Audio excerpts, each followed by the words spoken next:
Hello students, you are most welcome to Chemistry My Dream, and today's chapter is metals and non-metals for class 10 students.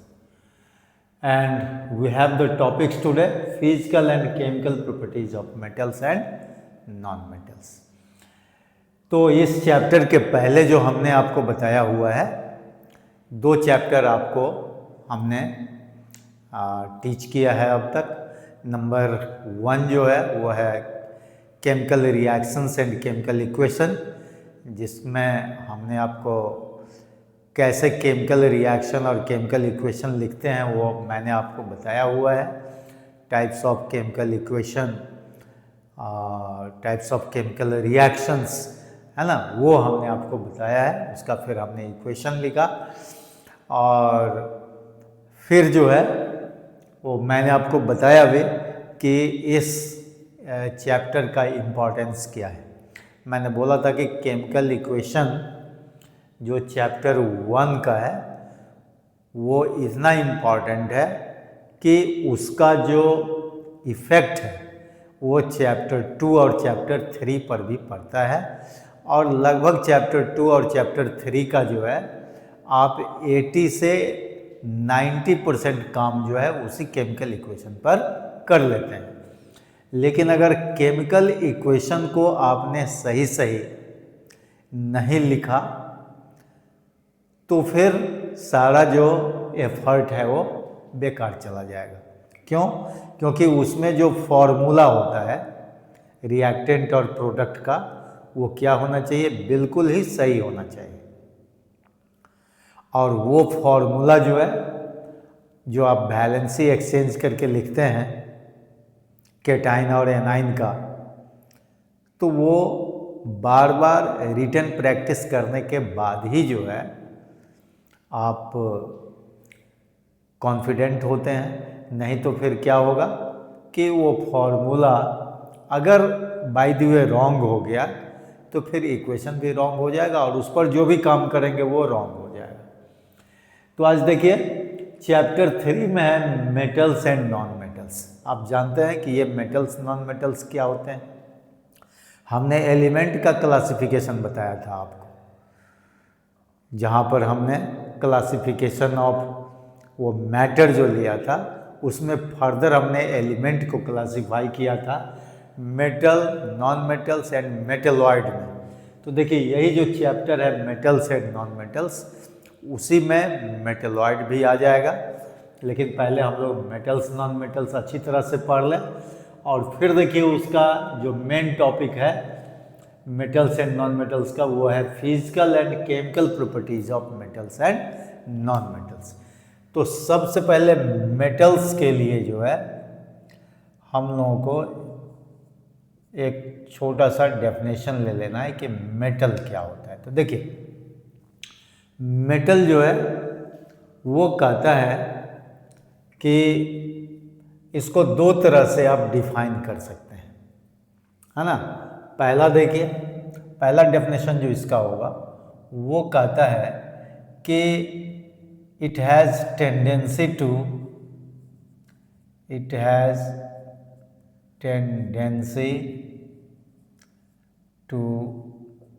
Loose electron, to form cation.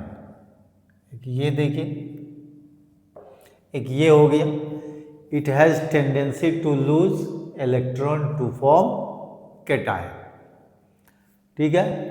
और दूसरा जो अगर आप metal को define करना चाहेंगे, उसको आप डिफाइन कर सकते हैं उसके कैरेक्टरिस्टिक्स के बेस पर, फिजिकल कैरेक्टरिस्टिक्स के बेस पर। और फिजिकल कैरेक्टरिस्टिक्स का क्या है? जैसे आपने नाम सुना होगा मेलिएबिलिटी, डक्टिलिटी, ठीक है, टेंसाइल स्ट्रेंथ, कंडक्टिविटी, सोनरोसिटी, ये सब जो है मेटल्स का ही फिजिकल कैरेक्टरिस्टिक्स होता है, ठीक है।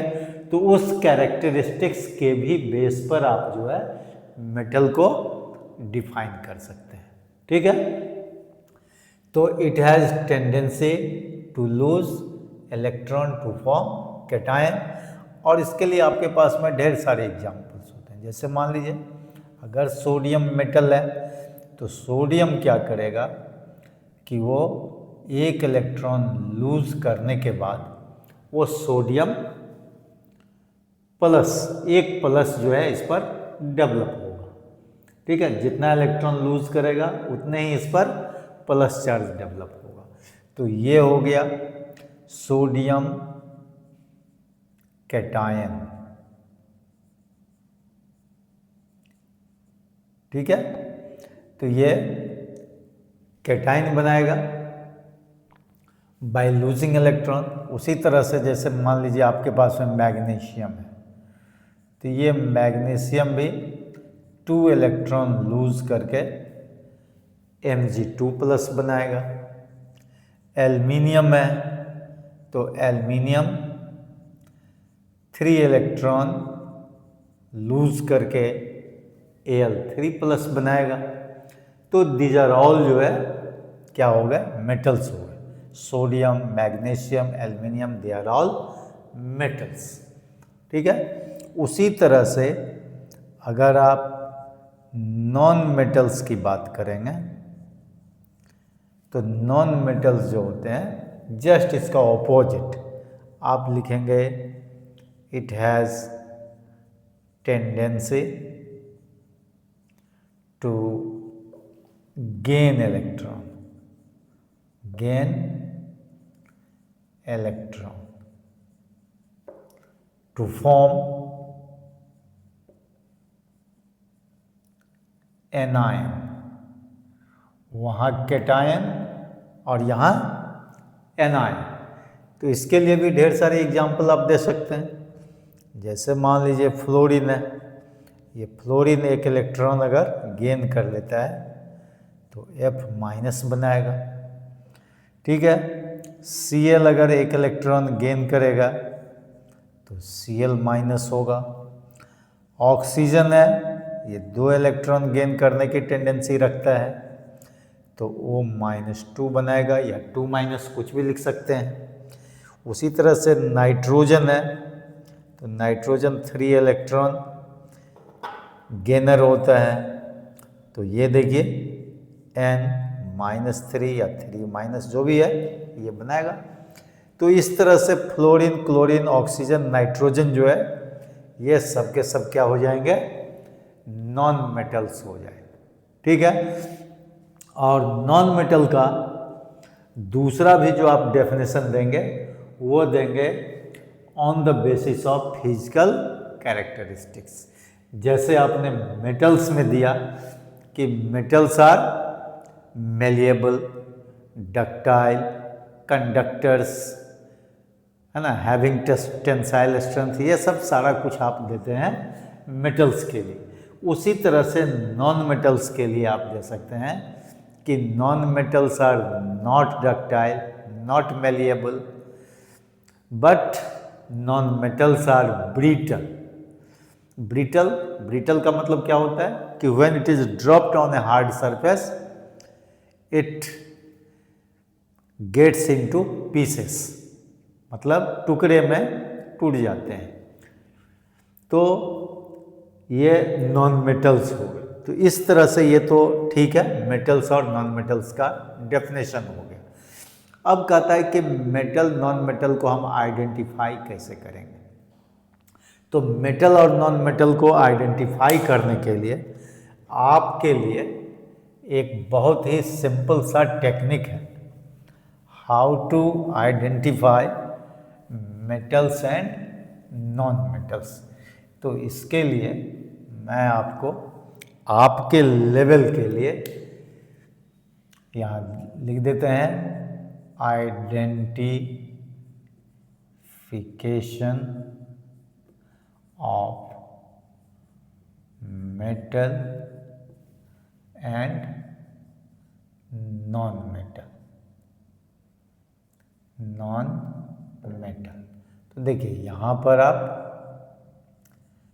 मेटल के लिए लिखिए और यहाँ देखिए लिखना होगा कि it has generally 1 to 3 electrons, 1 to 3 electrons in its outermost cell, outermost shell. तो क्लास 9 में आपने स्ट्रक्चर ऑफ एटम पढ़ाई है, उसमें सेल मेथड से आपने जो है इलेक्ट्रॉनिक कॉन्फ़िगरेशन किया है 2, 8, 18 वाला जो आपका फॉर्मूला है उस पर आपने किया हुआ है। तो उसमें वैलेंस सेल और वैलेंस इलेक्ट्रॉन का आपने कॉन्सेप्ट लिया है, जहाँ पर आप जानते हैं कि the electrons present in the valence shell या outermost shell is called valence electron. तो देखिए मेटल के लिए जो जनरली वैलेंस इलेक्ट्रॉन होते हैं वो 1 to 3 electrons in its outermost shell, और जब नॉन मेटल की बात होगी तो नॉन मेटल के लिए आप क्या लिखेंगे कि it has generally more than 3 electrons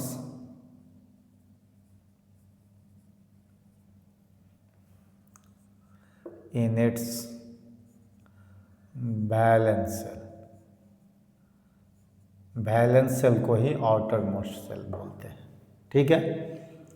तो इससे भी हम लोग आइडेंटिफाई कर लेंगे। अब जैसे देखिए एक सिंपल एग्जांपल ले लीजिए, जैसे सपोज कीजिए आपका है ये मैग्नीशियम, ठीक है। मैग्नीशियम का एटॉमिक नंबर जो होता है वो 12 होता है, जो आप क्लास 9 में भी पढ़े हैं कि atomic number is the number of protons present in the nucleus, आप पढ़े होंगे, ठीक है। तो ये देखिए ये Mg हो गया, और यहीं पर आपका जो है ये सल्फर है, सल्फर होता है 16 होता है, ठीक है। अब इस दोनों में आपको आइडेंटिफाई करना है कि which one is metal and which one is non metal. तो आप इसका इलेक्ट्रॉनिक कॉन्फ़िगरेशन कर लीजिए। देखिए 12 का इलेक्ट्रॉनिक कॉन्फ़िगरेशन क्या होता है, K2 हो जाएगा K सेल में, L में क्या हो जाता है 8 हो जाता है, और M में क्या होता है 2 हो जाता है। देखिए 2, 8, 2, ठीक है। तो यहाँ पर देखिए वैलेंस इलेक्ट्रॉन इक्वल टू क्या हो जाएगा 2 हो जाएगा, और यहाँ देखिए K2 हो गया, L 8 हो गया, M 6 हो गया। तो यहाँ पर वैलेंस इलेक्ट्रॉन कितना हो जाएगा, देखिए valence electron is equal to 6 हो गया। तो इस फॉर्मूला से देखिए वैलेंस इलेक्ट्रॉन जहाँ 1 से लेकर के 3 तक होता है वो मेटल होता है। तो मैग्नीशियम में 2 है तो ये क्या हो गया, ये मेटल हो गया। और ये देखिए ये 3 से ज़्यादा है तो ये क्या हो जाएगा, सल्फर, नॉन मेटल हो जाएगा। तो इस तरह से मेटल और नॉन मेटल को आप आसानी से आइडेंटिफाई कर सकते हैं। और ये बहुत ही सिंपल सा आपका जो है मेथड है, इसको आप 9 में भी पढ़े हैं और फिर 10 में थोड़ा सा पढ़ करके उसको जो है याद कर लीजिए, अपडेट कर लीजिए, भूलने की कोई ज़रूरत नहीं है। तो ये हो गया आपका मेटल और नॉन मेटल का आइडेंटिफिकेशन हो गया। अब देखिए, अब अभी हमने आपको बताया है कि मेटल और नॉन मेटल के लिए फिजिकल कैरेक्टरिस्टिक्स क्या है। तो देखिए यहाँ पर लिख दीजिए फिजिकल प्रॉपर्टीज, लिखा हो तो प्रॉपर्टीज लिख दीजिए, प्रॉपर्टीज ऑफ मेटल। तो फिजिकल प्रॉपर्टीज ऑफ मेटल में जो अभी अभी हमने आपको बताया कि ऑन द बेसिस ऑफ, ये देखिए ये होता है मैलिएबिलिटी, दूसरा देखिए डक्टिलिटी, तीसरा देखिए कंडक्टिविटी,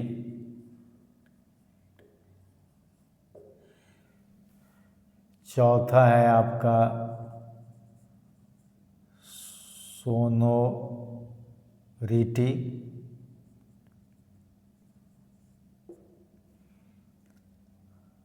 पांचवा देखिए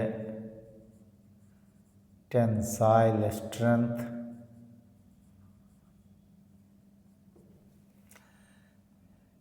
छठा जो है आपका मेल्टिंग पॉइंट एंड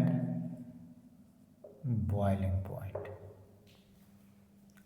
ठीक है, लेकिन melting point and boiling point में बहुत वेरिएशन भी है, तो इसीलिए इस पॉइंट को आप जो है कोई ज़्यादा जो है ये नहीं लीजिए, है ना। इससे ज़्यादा अच्छा रहेगा कि आप जो है ये यहाँ तक दीजिए टेंसाइल स्ट्रेंथ तक।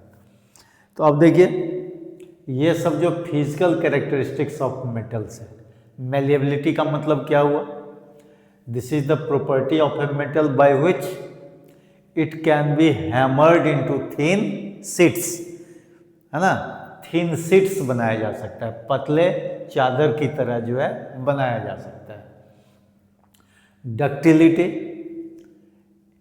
thin wires can be drawn. This is another property of metal by which thin wires can be drawn from it. उससे पतले तार जो है बनाए जा सकते हैं। ये देखिए conductivity, good conductors of heat and electricity. तो जितने भी मेटल्स होते हैं जनरली वो गुड कंडक्टर्स होते हैं। ठीक है, अब उसी में जो है आप नॉन मेटल जो होते हैं, ग्रेफाइट तो नॉन मेटल है लेकिन वो क्या होते हैं? बैड कंडक्टर होते हैं। तो खैर वो तो आप ले लें, उतना ही नहीं। जैसे मेटल्स के लिए चलिए पहले इसको कर लेते हैं। तो ये हो गया आपका कंडक्टिविटी। सोनोरोसिटी का मतलब क्या हुआ? कि that produces some specific sound, characteristic sound when it is dropped on a hard surface। जब किसी मेटल को आप कोई सिक्का ले लीजिए, उसी को अगर आप ड्रॉप कर देते हैं तो वो क्या हो जाता है? कोई मेटालिक साउंड देता है, आवाज़ देता है। तो उसको हम लोग बोलते हैं सोनोरोसिटी भी बोल सकते हैं या सोनोरिटी भी बोल सकते हैं। तो ये हो गया मतलब गिविंग सम स्पेसिफिक साउंड। ये भी जो है मेटल का कैरेक्टरिस्टिक्स है। और ये देखिए टेंसाइल स्ट्रेंथ। टेंसाइल स्ट्रेंथ का मतलब होता है स्ट्रेचिंग टेंडेंसी। तो कहता है कि मेटल्स जो होता है, metals have more tensile strength होता है। तो ये हो गया आपका। अब नॉन मेटल्स में अगर हम लोग आते हैं तो ये सब के सब नील हो जाते हैं। जैसे देखिए हम लोग लिखते हैं physical properties of non metals. अब नॉन मेटल्स के लिए हमारे ये सारे के सारे नील हो जाएंगे। मतलब non metals are not malleable, not ductile, bad conductors, generally bad conductors of electricity. उसमें ग्रेफाइट जो होगा वो नॉन मेटल होते हुए भी गुड कंडक्टर्स है, क्योंकि उसमें जो है कुछ खास कैरेक्टरिस्टिक्स है ग्रेफाइट में, जो हम आपको कार्बन एंड इट्स कंपाउंड में बताएंगे।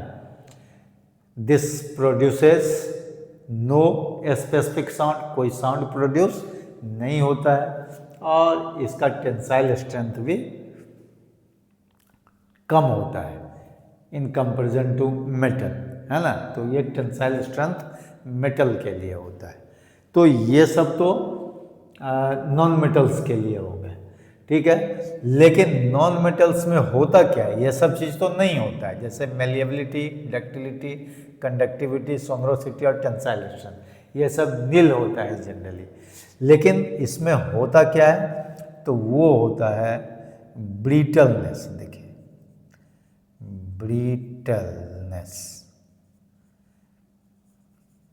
ठीक है। तो ये जो नॉन मेटल होता है वो ब्रिटल होता है। और ब्रिटल का मतलब क्या होता है कि when it is dropped on a hard surface it converts into pieces. ये पीसेस में जो है चेंज हो जाता है, हाँ, ढेर सारे टुकड़े बन जाते हैं, तो वो क्या कहलाता है, ब्रिटल। जैसे सल्फर ले लीजिए, सल्फर का भी अगर कोई एक बड़ा पीस ले लीजिए सल्फर का, उसको अगर गिरा दें तो क्या हो जाएगा, ढेर सारे छोटे छोटे पीसेस में वो टूट जाते हैं, तो उसको हम लोग बोलते हैं ब्रिटलनेस, ठीक है। तो ये नॉन मेटल्स का कैरेक्टरिस्टिक होता है। तो ये तो on the basis of physical characteristics we can distinguish metals and non metals. कभी कभी ये क्वेश्चन भी पूछता है कि on the basis of 2 or 3 physical properties how we can distinguish between metals and non metals. तो ये आप कर लेंगे। कभी कभी इस सब का डेफिनेशन वगैरह भी आएगा, जो हमने क्लास 9 में भी बताया हुआ है, और 10 में भी आप जो है आराम से इसका डेफिनेशन लिख सकते हैं। अभी अभी डेफिनेशन मैंने कह ही दिया आपको, ठीक है। तो ये हो गया मेटल्स और नॉन मेटल्स का फिजिकल कैरेक्टरिस्टिक्स हो गया। अब इसमें क्या है कि हम लोग कुछ मेटल्स और नॉन मेटल्स के लिए कुछ इम्पॉर्टेंट चीज़ की जानकारी रखें। अब देखिए, मेटल्स के लिए हम लोग लिखे,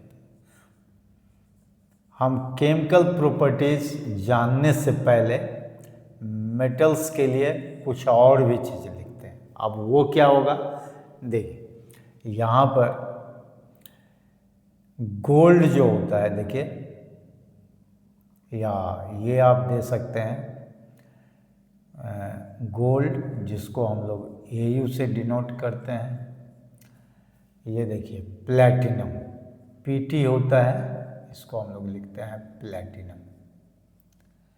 तो गोल्ड और प्लैटिनम जो होते हैं उसको हम लोग नोबल मेटल्स बोलते हैं, आर नोबल मेटल्स। अब यही कभी कभी जो है दो तरह के क्वेश्चंस पूछते हैं, कहते हैं कि व्हाट आर नोबल मेटल्स, तो आप लिख देते हैं gold and platinums are, gold and platinum are noble metals. लेकिन अब क्वेश्चन ये पूछता है कि why they are called noble metals, तो यहीं पर आप इसका आंसर लिख लीजिए कि gold platinum are noble metals because they are very less reactive, they are very less reactive with other substance।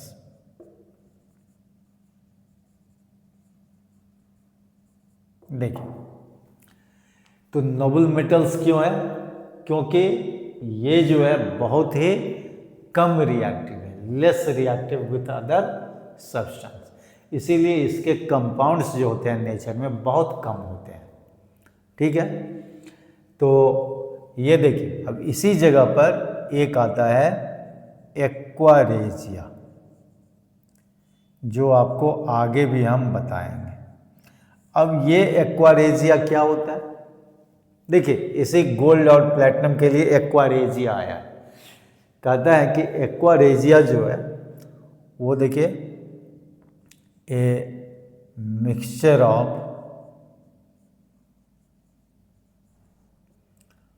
1 part of HNO3, concentrated HNO3, and 3 parts of conc HCl। कहने का मतलब देखिए यहाँ HNO3 प्लस 3 HCl, ये देखिए इस ratio में अगर हम मिला दें तो ये क्या बन जाएगा, एक्वा रेजिया बनेगा। तो गोल्ड और प्लेटिनम जो है न ही HNO3 से रिएक्शन करेगा और न ही सेपरेटली HCl से रिएक्शन करेगा, लेकिन जैसे ही इसको 1:3 के रेशियो में मिला देंगे, 1 वॉल्यूम HNO3 और 3 वॉल्यूम्स HCl, तो फिर ये क्या बना देगा, एक्वा रेजिया बना देगा।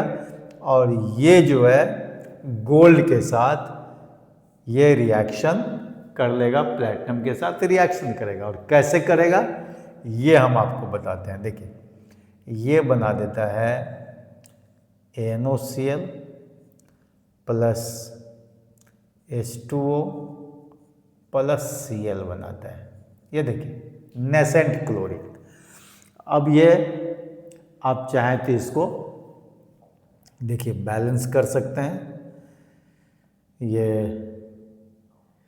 आप जो है यहाँ पर 2 कर दीजिए, देखिए ट्वाइस H2O दे दीजिए, तो ये जो है आपका बैलेंस हो जाता है। यहाँ पर 2Cl दे दीजिए, ये नेसेंट क्लोरीन होता है। ये क्या कहलाता है, नेसेंट क्लोरीन। ठीक है, अब देखिए ये बैलेंस हो गया पूरी तरह से। तो अब ये जो नेसेंट क्लोरीन है यही गोल्ड के साथ देखिए 3Cl हम लोग ले लेते हैं इसमें से, और ये AuCl3 बना देता है। ऑरिक क्लोराइड बोलते हैं इसको। गोल्ड के साथ ये क्लोरीन इस तरह से रिएक्ट करके ऑरिक क्लोराइड देता है। ठीक है, और अगर वही प्लेटिनम के साथ इसका रिएक्शन हम लोग करा दें तो 4 नेसेंट क्लोरीन के साथ ये PtCl4 बनाता है। तो ये नोबल एलिमेंट्स है गोल्ड एंड प्लेटिनम, जो जनरली रिएक्ट दूसरे सब्सटेंस से कम करता है, नहीं के बराबर है, लेकिन कहता है कि वही एक्वा रेजिया के साथ जो है ये देखिए किस तरह से रिएक्शन करता है। तो एक्वा रेजिया पहले नेसेंट क्लोरीन बनाता है आपस में, और वो नेसेंट क्लोरीन जो है गोल्ड और प्लेटिनम को उसके कंपाउंड में देखिए ऑरिक क्लोराइड और ये प्लेटिनम क्लोराइड जो है ये बनाता है। ठीक है, तो इस तरह से यहाँ पर एक्वा रेजिया के लिए भी क्वेश्चन पूछता है कि what is aqua regia, how will you prepare aqua regia, what is it's use. तो इसका यूटिलिटी आप जानते ही हैं। ये जो गोल्ड स्मिथ वगैरह जो होते हैं, वो गोल्ड स्मिथ जो सोने चांदी के दुकान पर जो होते हैं, तो वो जो है एक्वा रेजिया का इस्तेमाल करता है ना। वहाँ पर जो है गोल्ड सिल्वर प्लेटिनम जो भी है वो आसानी से जो है उसको वो रिएक्ट कराते हैं, उससे आप साफ कराते हैं या जो भी है वो हो जाता है। ठीक है, तो ये हो गया आपका मेटल्स के लिए। ठीक है, अब इसी मेटल्स में देखिए कहता है कि metals are generally solids. Metal generally क्या होते हैं, सॉलिड होते हैं। तो मेटल्स अगर सॉलिड होते हैं तो यहाँ पर एक्सेप्शन हो जाता है। अब एक्सेप्शन के लिए देखिए क्या है, एक्सेप्ट मरकरी, देखिए Hg वो क्या है, लिक्विड है, except mercury which is liquid at room temperature. तो ये सब चीज़ जो है आप लिख लेंगे, ठीक है। उसी तरह से जैसे ये मेटल्स का केस हुआ, उसी तरह से नॉन मेटल्स के केस में, नॉन मेटल का जो केस है वहाँ देखिए, नॉन मेटल में आपका ब्रोमीन जो है वो लिक्विड होता है। Bromine is liquid non metal, non metal, ठीक है। तो इस तरह से जो है आप और भी जो है एग्जाम्पल सब कुछ जो है टिपिकल वो सब आप ले सकते हैं, ठीक है। तो ये हो गया physical characteristics of metals and non metals. तो आज इतने ही रहने दीजिए, नेक्स्ट टाइम आपको बताएंगे हम chemical properties of metals and non metals. आज जो है केवल फिजिकल प्रॉपर्टीज के लिए ही हम लोग काम करते हैं, ठीक है। केमिकल प्रॉपर्टीज थोड़ा आप देख करके भी आएंगे, हम आपको बताएंगे chemical properties of metals and non metals. तो आज का केवल जो है आपका फिजिकल प्रॉपर्टीज ही रहा, प्लस और भी जो टिपिकल इसमें कुछ पॉइंट्स है वो पॉइंट हमने डिस्कस कर दिए, ठीक है। तो आफ्टर ए शॉर्ट गैप हमने फिर से एक बार जो है क्लास 10 का शुरू कर दिया है क्लास। आप इससे बेनिफिट ले लें और हमारे प्रीवियस क्लासेस को केमिस्ट्री माय ड्रीम के थ्रू जो है आप याद कर लीजिए अच्छी तरह से, ठीक है। अपडेट हो लीजिए ताकि आगे के चैप्टर्स के लिए आपको जो है वो आसान हो। Okay, thank you.